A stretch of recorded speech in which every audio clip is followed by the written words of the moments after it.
The most highly anticipated regular season game in years when Tom Brady returns to Foxborough to face Bill Belichick. Does the hoodie have something to prove? Will Brady's emotions get the best of him? We'll break it down in every which way. And Willie McGinnis and Kay Adams will be in New England to help us do just that. Plus, we hit the streets to find out how Patriots fans are feeling with TB12 returning. It is my worst nightmare. And don't worry, Michael Irvin, we didn't forget about the Cowboys. We'll break down what they need to do to beat the undefeated Panthers. All that and much more on NFL Game Day morning, Sunday at 9 a.m. Eastern. And, we'll be watching. Rich, of course, thank you for watching Good Morning Football. I'm Will Selva. And yes, we know it's week 4, but it really feels like a Super Bowl matchup with all the hype surrounding Tom Brady's return to Foxborough, and of course, with good reason. But let's not forget, Rob Gronkowski also homecoming for him, although he did not practice Thursday for a second straight day as he deals with a rib injury. Now, Gronk spending 9 years in New England with Brady. As we know, if Gronk is able to play, their former teammate, Patriots corner Devin McCourty, knows his team will have to worry about a lot more weapons than just the two former Patriots.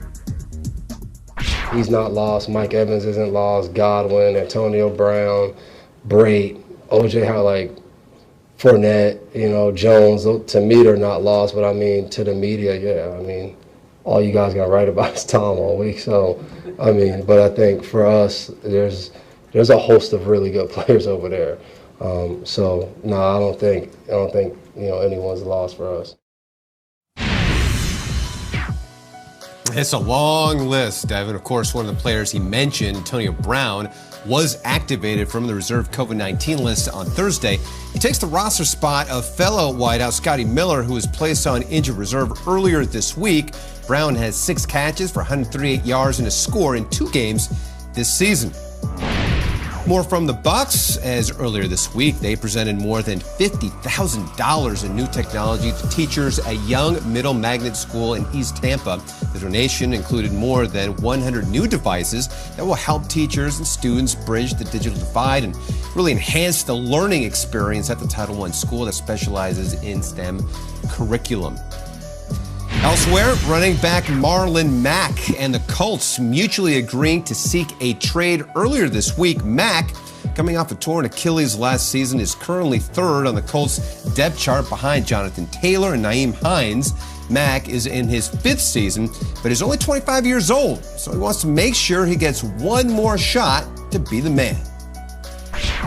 Part of the business, as a running back, they see you. They say I'm an old man already, but I'm only 25, so that's why I was like, man, I got to go out there and get it now because next year the team's going to be like, yeah, I don't want that old running back in it. I'm only going to be 25 still, but they be like, he's an old guy, so I got to go out there, find somebody who want me. Yeah, still a young guy. Speaking of running backs, friend of the show, LeSean McCoy officially calling it a career after 12 seasons in the NFL. He ends his career with more than 11,000 rushing yards and 75 rushing touchdowns for the Eagles, Bills, Chiefs, and Bucks. McCoy will sign a one-day deal with the Eagles. He, of course, spent 6 seasons in Philadelphia. Of course, his career ended with a couple of Super Bowl titles as well. But, Kay, we're all happy for LeSean McCoy making it official. Absolutely wild, the fact that he finished his career with 2 Super Bowl rings.